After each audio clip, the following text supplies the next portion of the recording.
Hello everyone, this is Joseph Njovu from Magical Effects Studios, and welcome back to another exciting VFX tutorial. I wouldn't really call it, VFX tutorial, because it's somewhat like an overview breakdown tutorial for it. Because honestly speaking, this project took me like a month to create, because it had a lot of VFX shots, and breaking it down in one tutorial would be impossible. So I'm sort of doing like a breakdown tutorial, but I'm gonna try to explain everything in as much as I can to make you understand how I did it, how I did the setup of the car, and how I did the dust, and how I composited everything, the green screen shots, and how I some tips and tricks I used for this. It's not really easy to do all shots together, all shots alone in a limited time. So stick around to the end of the video and learn a few tips and tricks of how I created this car crash. If you're not subscribed to my channel, please do subscribe, hit the subscribe button and like the video. It's going to mean a lot to me.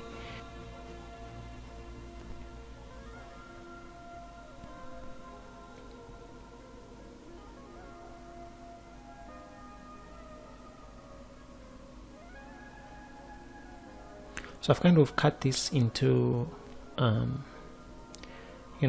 it sort of rushed and all that. So there's a lot actually that's going on.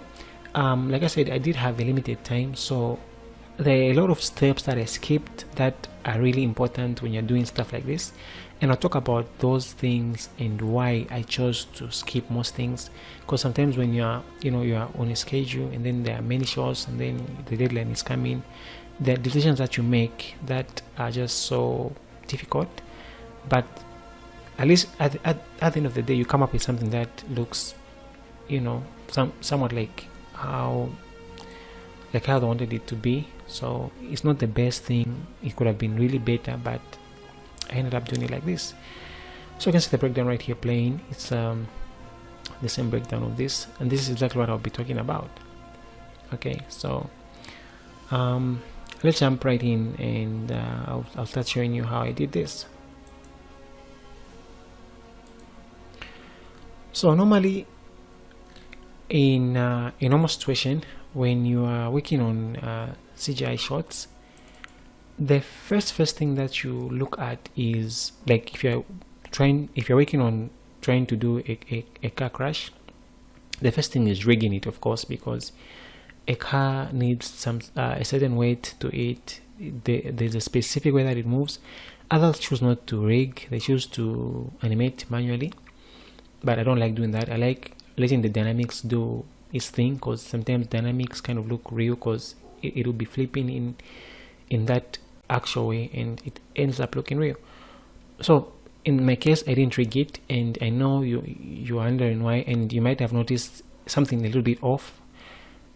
That's the decision I had to make. I know I should have just rigged it, but I didn't, because again, so let me just play this. You see how this looks like. So initially this was starting at frame 9, so this is where the car crash was starting. So you can see what's happening here, and just looking at this, you can see that it doesn't have any weight to it. And some of the things that helped me, that saved me a lot, was in compositing. That's why I made it look like it has weight, but I shouldn't have skipped that part. The problem is, when I was trying this out, because like I spent like 2 days trying to figure out how I would make this swerve. And because if you can see, if I play this back in the video, you can see there's a part where it swerves, so there's a car coming and he has to swerve. So I just start swerving, then we see it like overturning like that, and then it overturns, and then we now see it crashing like that. So the problem is, I was supposed to show the car actually coming and overturning right in this shot, but the animation just took me a lot of times, and it wasn't just working in the same shot. So I just had to make it work in this shot. So I had to make everything work in the inside shot, because I knew that by the time the inside shot is finishing, it would transition directly to this shot. and I knew that once I get the overall animation, then the rest of the stuff won't be that hard, like the doors and the hood and the rest of the stuff that are supposed to react to the car dynamics. There are a lot of vital steps that I skipped in my final one. Like I didn't have, because there's a certain way that the car crumples when it's flipping and rolling. It sort of bends in a certain way, and it's not just like faking it. There's a certain way that it bends because of the weight and stuff, and I skipped that part, which was most important. But I got this overall animation, and I thought, let me just build up on this and make this be my final thing. So how did I do this? If I put this at frame 0, you can see if it goes to frame 0, you can see it sort of pops and jumps up. So let me just bring back the grid. So you can see it sort of pops up, and when I play it, it sort of let me just get off the camera, go to frame, and you can see just it sort of throws itself and it starts overturning.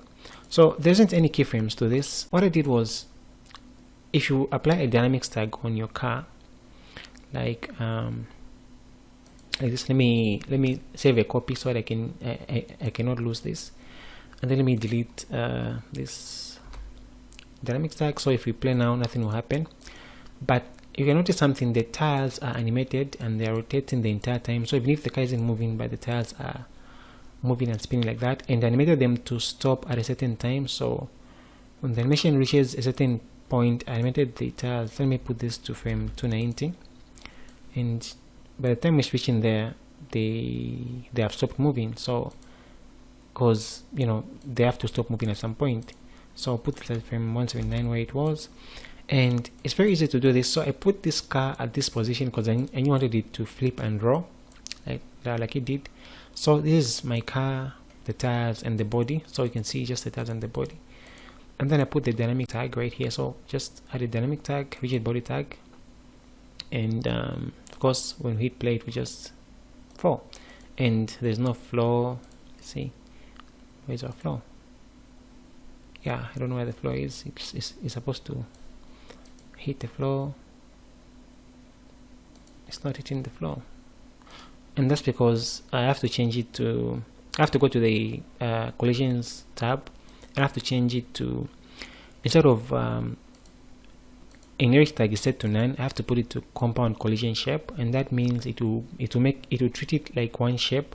So now when it falls, it will just do that. So it will treat it like one shape. So despite having the tires and the body, it will treat it like one shape. So now it's just falling, and this is the part where I regret, because if I had rigged it, it then would have had suspension and all those things. But yeah, maybe next time. So you can see, so if you go in the dynamics tag, you just have to go to the dynamics tab right here and go to custom initial velocity and check it. Then if we click on the selection tool, we have to define the direction that we want the car to be pushed in. So in my case, I think this is the X, because you can see where the arrow is going. So that's definitely the X. So I want it to be pushed in this direction. So going up is positive, going the other way is negative. So let's say we try something like negative 100 to see how that will work. So it will be, so that's not enough. So let's try to make it negative 1000 and go to the first frame. So you can see it tried to push it, but it's not quite enough. Let's try negative 2000. So it will just push it like that. So you get the idea of where this is going. So maybe 2500.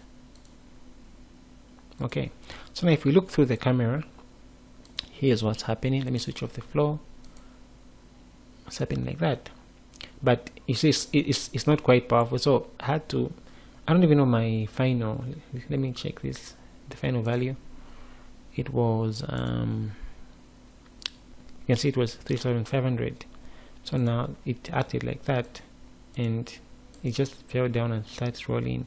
And I wanted to make sure that it just fits in the camera view.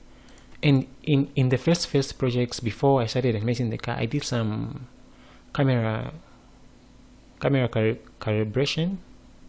I think that's what it's called. If you go to character tags, you can see there's similar body tags. There's camera calibrator. So it just solves your scene in a still image. So this was my still image that I used, and I just had to solve it so that the focal length is kind of, you know, accurate and all that.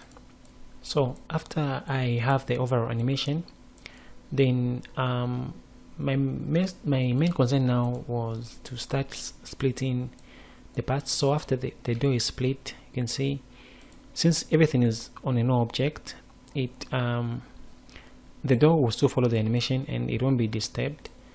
And now I just have to start connecting it. So the door separate now, I have to center the axis, and since I want the door to open in this direction, I have to center it on the edge. So you open up the axis too, then just go to the -Z, and then it will just snap to the edge like that.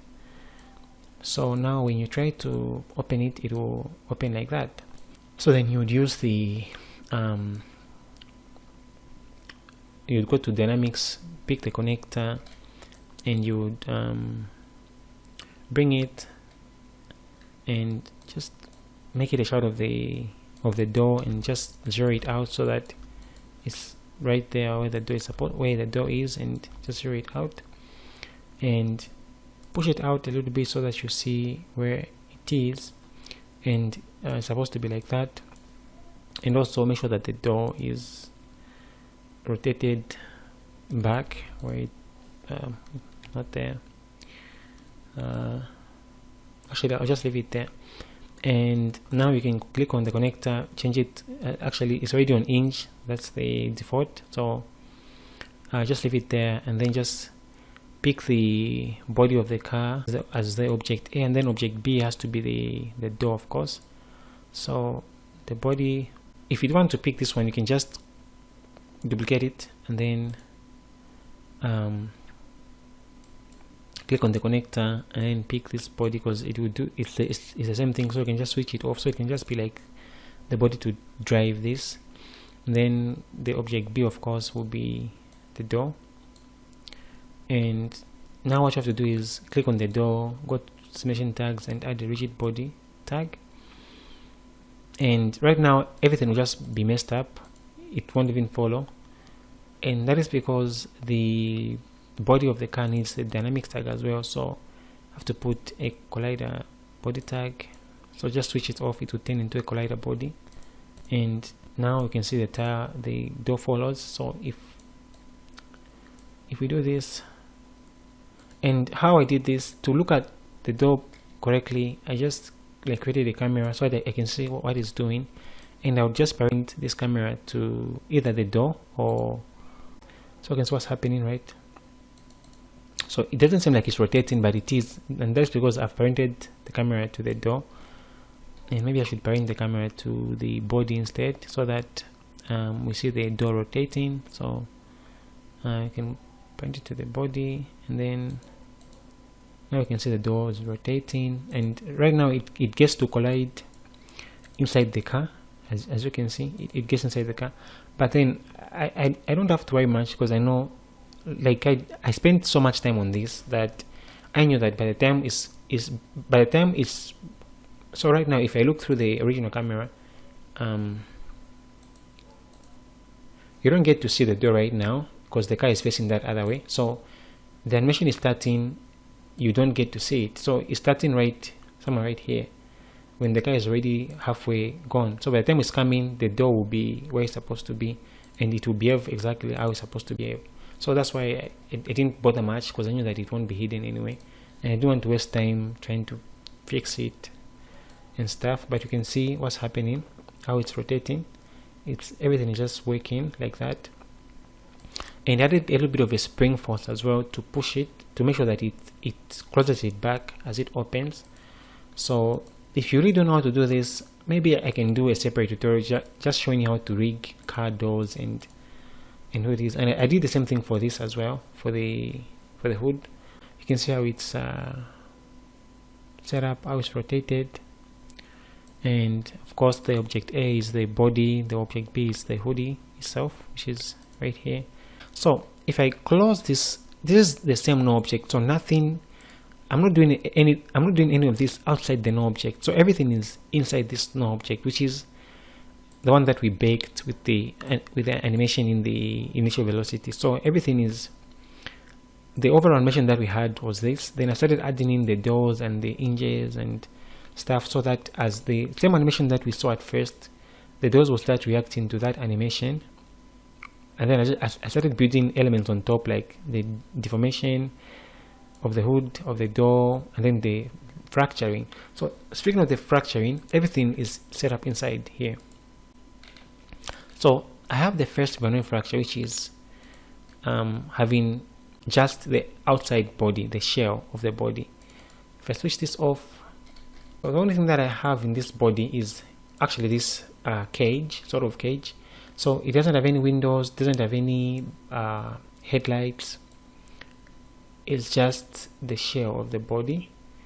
This is what I put in the Van Weyden fracture. And the reason why is everything, I wanted to do everything separately. So I wanted to do some fracturing parts of the front separately, and you know, the headlights and the glass separately, which is how it's supposed to be done, because the car deforms in a certain way and the other objects don't have to deform in that way. And here's the part where I regret I should have used, because there's a good way. I've done a couple of car crashes before, and on my previous channel, which was hacked, which I lost, I did a lot of car crash tutorials where I would use the collision deformer and the surface deformer and stuff like that, and I would rig it, and as the dynamics are taking over, the car is flipping and rolling, it will just collide with actual object, and the body would deform in a realistic way as it would. Or maybe you'd choose to use soft bodies and stuff like that. So there are many ways, but in my case I didn't have it deform in that way at all. I might do that separately. So this is the cage. So this is what I put in the Van Weyden fracture right here. Let me just switch this back on. So this is what I put in the Van Weyden fracture, and I'll switch the textures off again. And if I switch it on, you can see so in the Van Weyden fracture, my setup was just added a connector with the strength of 1200. Then on the Van Weyden fracture itself, I added a new rigid body tag, which is away from this animation, because this animation on the no object is already baked, so it's just driving the overall animation. So I added a new rigid body tag, then added a selection tag, which is found in the, you right click in the Mograph tags, and then Mograph selection, and then there's Mograph weight map. So here's the Mograph weight map, and there's a Mograph selection. So they kind of look the same, but they are different. So what the Mograph selection does is it lets you select parts you want to break and parts that you want to keep. And what is good about these two is they work in combination, so you can use this Mograph selection and the Mograph weight map at the same time. And what the Mograph weight map does is different from the Mograph selection. Is you can see the parts that are yellow will break, the parts that are brown will completely stay. So no matter what, they won't break and they won't react to anything. The Mograph weight map, on the other hand, is different. The parts that are red will break, the parts that are yellow will also react to the dynamics, but they will be merged together. So if these parts were supposed to break, they'll be connected. So wherever the yellow parts are, they'll be connected, but they'll still react to the dynamics. So they work together in combination, and they work really good. So you can see everything is, we're able to see that everything is in the Van Weyden fracture, but you can specifically choose. So I didn't want this because this top part can never break, it's impossible. So I wanted these front parts, the wipers right here, to break. So you can see those are the only selected parts that would break, but overall the animation will be driven by the original one that we baked, that's in the no object. So now if it starts rolling, and the moment it hits, it will start breaking those pieces. And again, it takes a little bit of time to direct the pieces the way we want them to fly and look, and most of the time you spend would be trying to make the dynamics work the way you want them to work, and you realize that you spend maybe even days just trying to make them work, and you can see it doesn't even play in real time. So this is one of the things that make it even a tedious process. So if you're not a patient person, it's not going to work out great for you. So you can see how it looks like. It's just splitting, and I just repeated the same process, and I did this one by one. I didn't do it. Don't try to be smart and do this at the same time where everything is breaking at the same time, the headlights, the windows. Otherwise it won't just work out great for you. So I'll finish with the body, bake it, switch it off. I'll come back to the headlights, and of course I'll show you how the headlights look like as well. So headlights fragments. So the headlights, I'll just zoom in. You can see they're just separate. This is just the part for headlights, and also by the time I was reaching here, I had already run out of time, and I didn't spend as much time as I could have. So anyway, this will give you an idea of how you do it better, because I'm just giving you an idea and you can do it better. So you can see they didn't break at the same time. They're not breaking like individually. There's no random effector here to randomize the position and stuff, but everything is happening really fast, so it's not much of a big deal. So windows, again, same thing. So this is just for the side window, not for all windows. So switch this on, and this is lagging a little bit. Just for side window, actually it's for the side mirror window. So this is the window side for the side mirror. So you can see that all these are separate. So this is just for the side window, for the side mirror. So all these will act as debris, because these are the most parts that will break. So side window, let's see where you are. So that's the side window. Also it breaks in its own way. So you can see on the side window I have the Mograph selection, which tells it that the middle part should break and it should leave some parts, and you can see I drew some sort of pattern right here to just give it a pattern. And you should be very sensitive about this, because if you have got actors inside and then the window breaks, obviously you would want to see them. So either you're going to create 3D characters of them, or you project the footage inside of the car, or you find a way to put them inside of the car and not just have it be empty. In my case, I didn't do that. I can show you an example of an old car crash that I did, which I had to project sort of the actor to be inside, and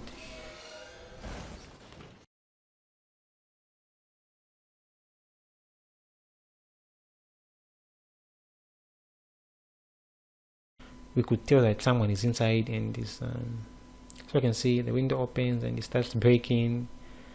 I don't even know if that's how it would break. I didn't spend much time trying to direct it in the way it would actually break, but at the end of the day, if I just move it, since everything is baked, you can see that it breaks like that, and it makes it look like that. So that's kind of how I did all of these things.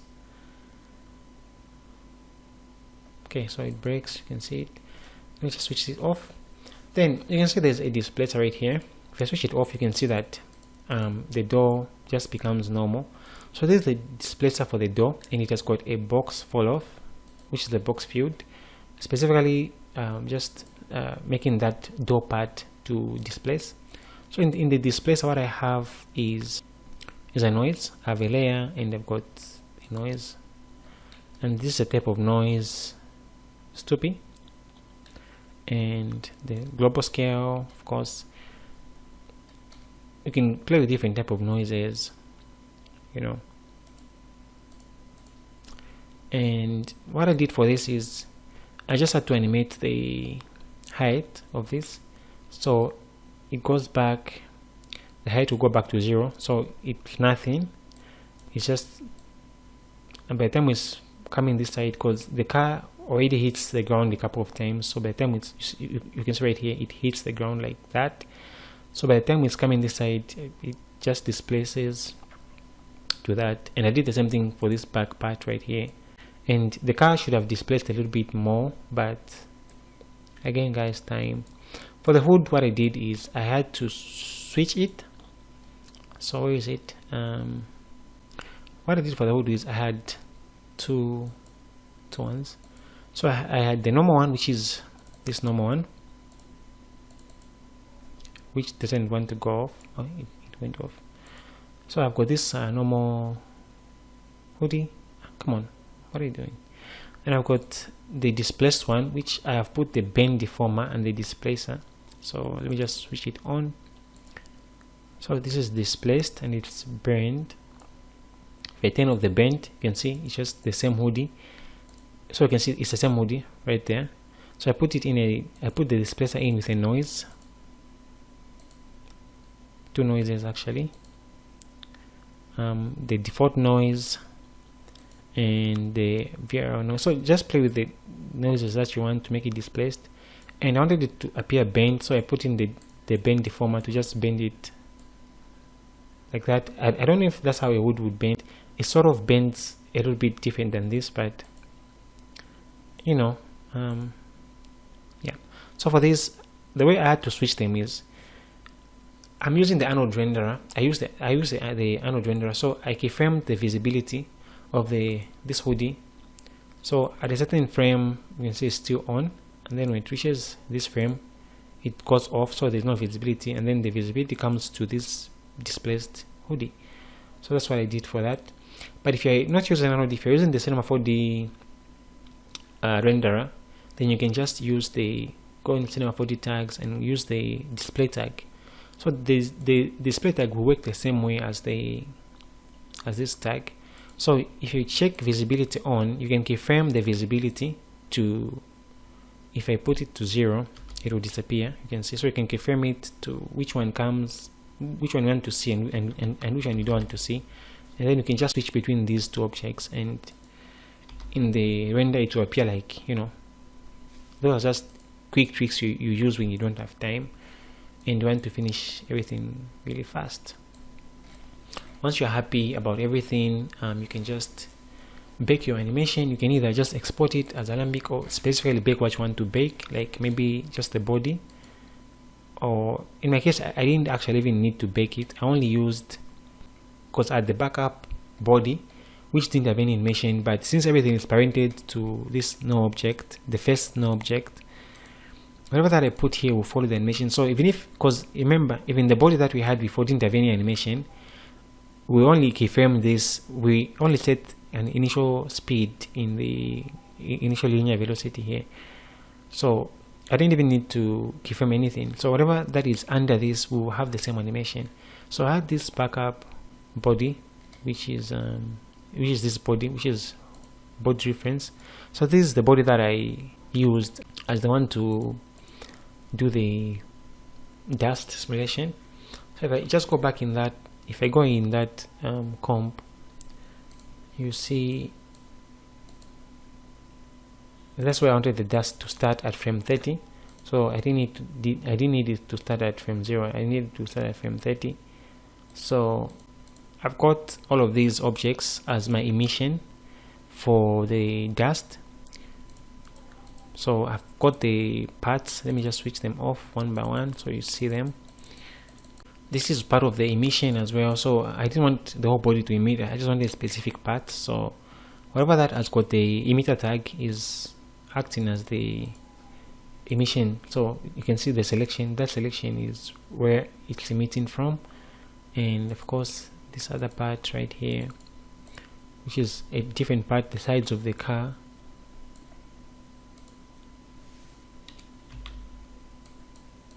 The side of the car is also emitting something.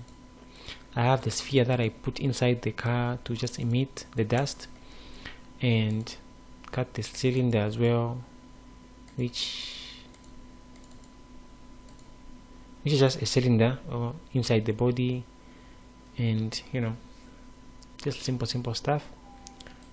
And then there's the car, the overall car, which is acting as a collider and it's not emitting anything, just acting as a collider to make everything steer up as it flips. So I've got the main pieces that are emitting the dust, and then the car itself, which is just the same no object with a emitter tag without any emission channel, but just colliding right here. So it's just colliding with the fluids as it emits. So these were the initial emission things, and the settings are just pretty much simple. The voxel size was set, I don't know if this was the final one, I'm not even sure, but this is really low to do the dust. But you can see the channels, just temperature and nothing, just temperature and velocity. And in the simulation, just add the vorticity to 5. There's no wind. The turbulence is at 13, and the largest size is at 4, and the small size is at 0.7. Then the temperature, the cooling is at 0.8, so that's how fast, that's how low or slow or fast it dissipates. The buoyancy is default 20, and the buoyancy direction is default, which is positive Y. There's no density, there's no fuel, nothing. And in the render settings, of course, I mapped the smoke channel to the temperature because it's the only thing that we are emitting from. So that's what I mapped the channel to the temperature channel. And you can see the thickness is very low, 6.5, and it's just as a simple gradient, gray to dark brown. And that's it. That's my settings for this. Nothing else that I had. Looked somewhere like this after it finished. So this is how it looked like in the preview. So now let me just show you, let me just talk a little bit about the green screen shots and how I achieved them. Alright, so this is the first one that I'm going to show you. So how I did a little bit of the compositing and mixing for this. So this is just the first overall one. There isn't any camera shake, and there isn't any motion blur, I think. Yeah, there isn't any motion blur, and there isn't any camera shake. So I just wanted to show you. So in this version, I have a car that's going behind, because this is the car that he saw that he was trying to swerve and dodge. So this is the car that goes behind. And this is just another render that I did of a car going, you know, in this frame and stuff like that. So I just want to show you a little bit of my compositing workflow for this. So if I it's right now it's on 3rd resolution, so it's not high quality. It's a little bit blurred, and I don't think you can see much. But if I put it to half, maybe to be a little bit better. Yeah. So if I just scrap through right now, we can see that there's some dirt that's been kicked off the ground, and it's mixing with the debris that we have. So if I just start breaking this down one by one, so this is our background, and of course just the background, there's no car to it. So just this background, and then we've got this same second car, which is a render that I did, you know, just another car going back, and it's not much important right now, so just switch it off. And then we've got this same car which is pre-composed right now. So I pre-composed it because, you know, I wanted to make sure that it's that everything is in one comp of it. So if I try to preview it right here, it doesn't have any dirt, but it has got the dust. So, and another thing that it has is the passes, the specular passes that I rendered out in the shadow pass. So there's a shadow pass, there's the glass cracks that I rendered out separately. So these are just the image and image of the glass that I put, the image of the cracks that I put on the glass that I render separately, so I can composite them and fade them in when I want them to, you know, appear. So right now they're not in, and then they're just fading in when the car hits the ground, so they are making that car impact. And then of course we've got the dust layer, which was from Turbulence FD. So this is the dust layer, which kind of just looks like that. Dust which is from Turbulence FD, and I mixed this dust with the action essentials, some action essentials elements, you know. So, and then the dust, I just added a couple of effects to blend it in a bit better by like adding in levels to brighten it up. You can see the edges right now don't blend in, so I added a light wrap to blend in the edges a bit better, a Gaussian blur to blur it up, then a Roseman motion blur to just make it a bit blurred. I'll turn it off for now, and then of course there is this depth charge, which is a depth charge from Action Essentials 2. So it's just this depth charge which gets kicked up as the car hits the ground. So it kicks up that dirt right now, so you can see. And turn this on as a guide layer so that you can just see what's happening, so you can see how it looks like. So right now it's the only element that's here. So these are the things that I pre-composed in this comp.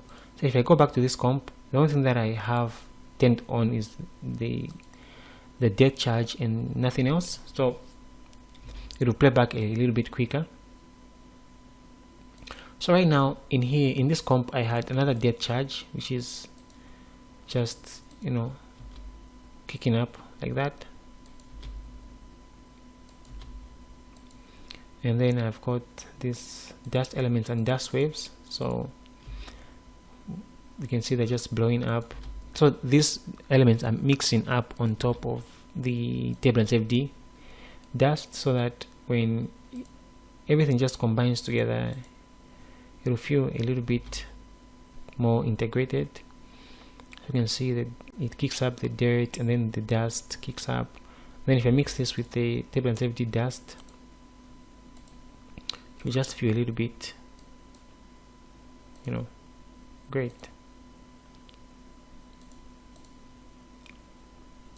So I'll just make everything come back on, and I'll let everything on. And I've got more depth charges, so you can see all of the depth charge elements. If I just turn them on, all together with the dust layers. So let me just turn everything back on, including the dust. So just these dust elements, this is how they look like without the car. So they just look like that. So the car, you can see there's a sharp edge right there. The car hits the ground, the car hits the road, it kicks up that dust, and everything just blends up together.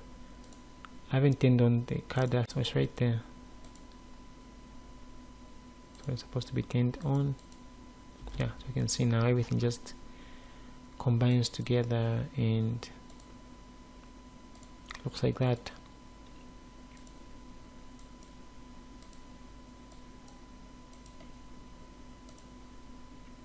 Then in here, this is the comp where I added a lot of camera shakes. So I just preview this quickly. Okay, yeah, so again, it's not on half quality or third, because it will just be, you know, really slow. So in most of the things that I like doing, I like adding a lot of camera shakes. So this is the first camera shake, and then I would go back and then add another one on top. So this is the original pre-comp. So I've got a few camera shakes, you know, in places where the car is bumping, and this might have been a little bit rough, but you don't get to see it once it's in motion. Then I create a no object, parent the pre-comp to that no object, and then add even more camera shake on it, which is just moving the camera. Then I would create another one, parent this one to the new one, then I would create more camera shake, then I would create another one. So sometimes when, you know, there's a certain look that I want, so I just get to do this. So I just wanted to give you an idea of you know, how I did this. And okay, so this is the comp, I guess, to dodge the other vehicle. Okay, so we've got the main footage, which is the green screen footage, and of course that's how it looks like. No movement whatsoever. It kind of looks a little bit boring. We've got the green screen keyed out, so that's the green screen footage keyed out. And again, it was a bit rough. You know, there were a lot of shots in here and didn't have much time, so that's where it ends. It's reacting to nothing. And what I did for this is, in the original, when we planned this, the background was supposed to, the road was supposed to not have any people in it, but the time we were filming this, there were a lot of people in the road, and it kind of gave me a problem to have to you know, to remove them. So if you run into situations like this and you don't have time, you go to plan B. So what I did for this, let me just show you quickly. So if you take a look at this project, it looks very, very disgusting. If I preview it, that's how it looks like actually. So these are just planes and cubes of the same road without anything, and right now it looks very bad, but I knew that it would only last for a few seconds, and by the time, and actually most of this part is going to be covered by the car, so the only thing that we'll be able to see is this part. So all I wanted was a few frames of this, and I know it doesn't look very good, but yeah, that's just cubes projected with an alpha channel on the planes and the road and stuff like that. I've actually done this method before, but when I did it before, it was a bit better. So I used this method in the car crash that I did some time back. So I just want you to watch it, and I'll show you where I used this method and how I did it. So this car crash that I did some time back, and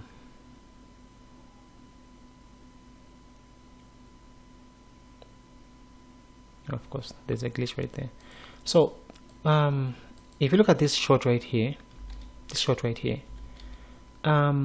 this forest, the sky and everything that you're seeing is actually not real. It's let me just push it back to, you know, yeah. So all of this that you're seeing right now, it's actually real, but it's just pictures. It's a still image, and then I projected everything separately. So the road, the trees were projected with an alpha channel, the mountains in the background, they were projected separately,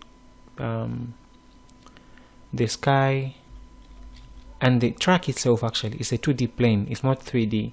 So I did this in Cinema 4D, where I projected the image of the track, which we used on set.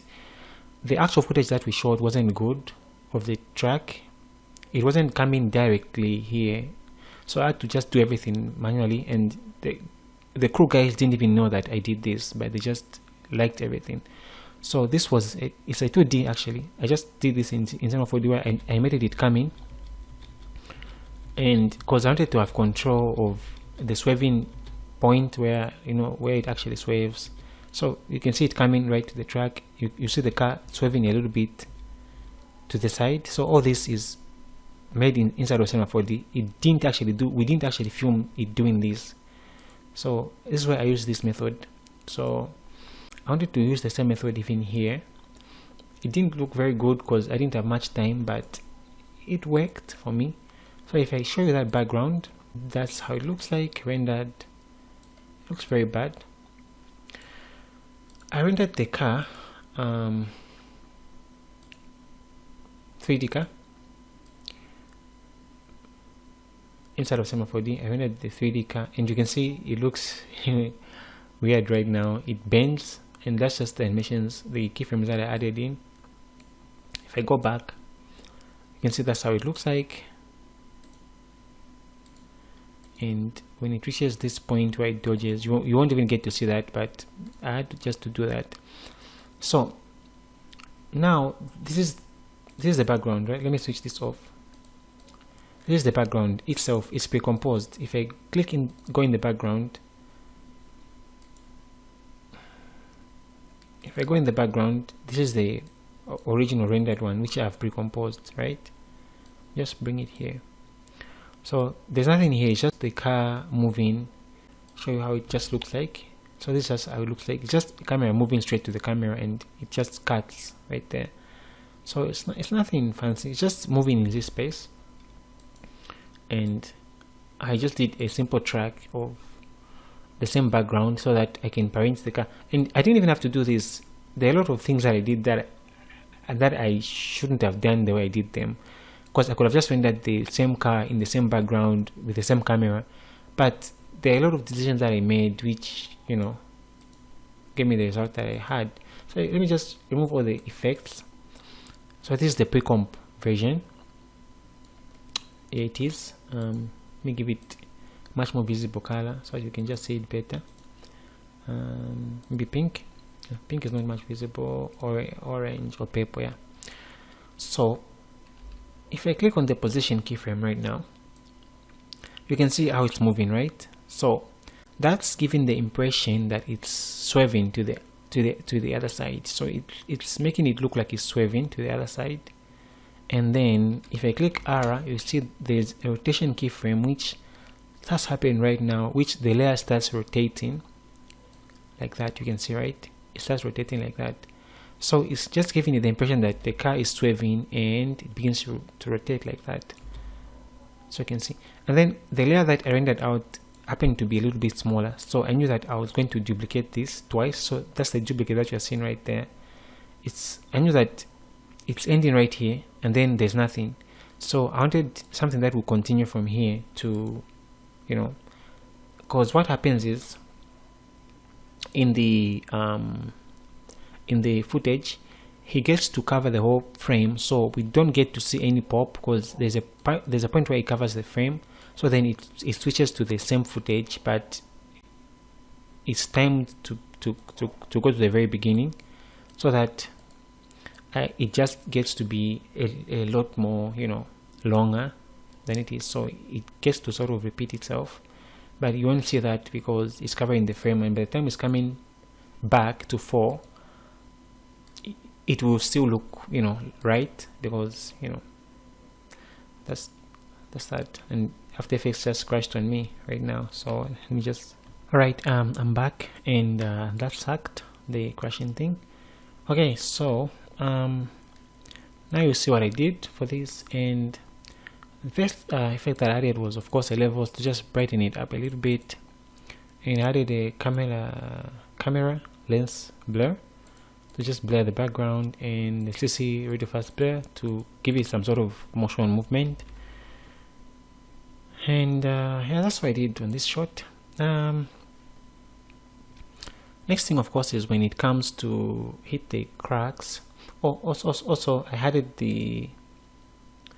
some smudge textures on the glass to make it look, you know, glassy, and change the blending mode to overlay. I added some dirt as well to, you know, just give it the feel that it's a glass. Also, I added a solid with a mask to make it look like it's a windshield. You can see how it looks. That's solid right there, because most windshields have got that kind of gradient on top. And then yeah, that's what I did. And then I did an adjustment there with optical glow, just give it some sort of glow on top, and any type of glow would work just fine, you know.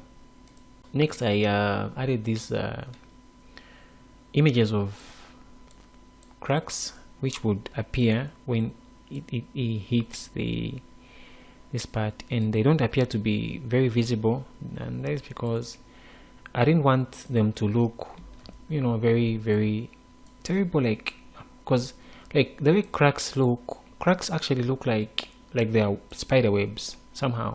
So if you look at a spider web, it's not, you don't get to see everything of it, depending on where the light hits it or how you see it. You're able to see some sort of lines, and some lines you don't get to see them. So they don't look like you can see it's just not like working, you know. It's not just working. So what I did was I just played with the blending mode, because I put it to color dodge, and then I had to play with the settings to make it appear in a certain way, so it appeared like that. So the cracks just sort of show up when it hits that part. And then I've got this glass, the glass that I rendered out of Cinema 4D. So I'll show you how that looks like without the motion blur. It's just like still image that I animated the position of it to move towards the camera, so you don't even get to see it much. So I animated it to move towards the camera. You can see I animated the position that will make it move like that. And with the motion blur turned on, it looks, you know, like the glass is coming from the windshield and it's breaking it like that, you know. And with a lot more motion blur turned on, it definitely looked right. And again, this looks very weird without the camera shake. You can see it looks really plain. If I got the main compo, everything is where the camera shakes. It looks a bit better. Let's turn off the sound. You can see it looks very, very shaky. And yeah. Again, I did the same thing on the main pre-comp. I added the camera shake, added a no object, added more camera shake, more and more and more and more, until I actually feel like I've gotten the look that I want.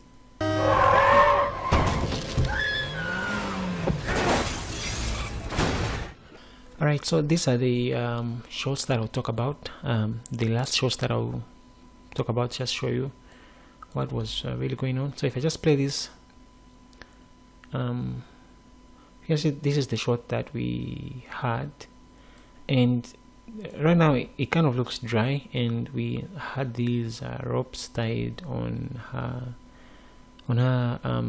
tower, because the scene from the movie, you know, they get from the bathroom, then they're threatened by a guy, and then they go straight in the car with all this. So that's why she's actually in her tower. So if you have like a giant fan, I would prefer you use that, because this kind of it turned out to be somewhat a pain to remove all of these. So what I did was I just started patching up the areas that I wanted. Like I started like creating the backgrounds to erase that rope, and it wasn't perfect, but it helped, you know, it worked somehow. And I had to remove somehow I had to take them out, and I think in my final one they really were just cleaned. So just play this through. Let me switch the glass off and just show you what's happening. So this is the cleaned version where there are no ropes and stuff. So you can see apart from the shake, there is this sort of shadow light change. And because right now what you have to think about is the car is flipping, right? So the light is changing and it's shifting, but we didn't have this in the original. It's not here. You can see it's not here. So what I did for this is I did it with an adjustment layer with levels. So if I switch it on, you can see it's making this really dark, and then I animated the mask path to have it pass by the camera, and that will give it the impression that the light is changing and shifting. And if I didn't tell you about this, I don't think you would have noticed that it was there, but somehow when you look at the shot, it just looks good, but you might not know what's making it look like that. So there are invisible effects that you don't even know are there, but they're making the shot look complete.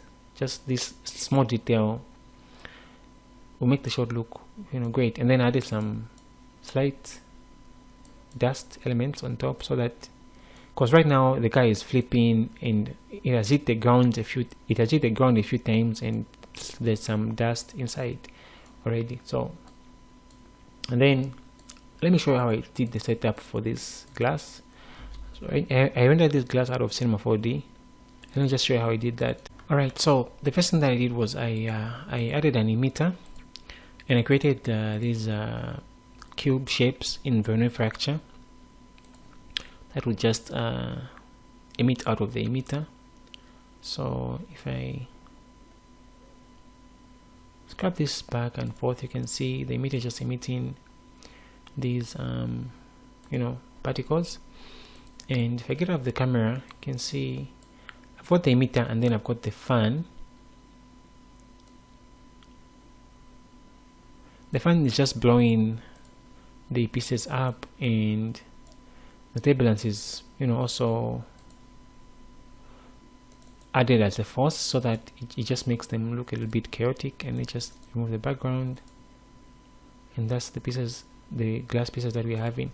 So I'm keyframing the wind to push up and then go to 0, so that they just fall down and just look like that. So these are the only frames that I rendered, and I did a little bit of some fake precisions here. So what I did was I did some sort of collider thing. So I created this plane which would act like as a collider for, maybe let me set it to X-ray. You can see, let me turn this off.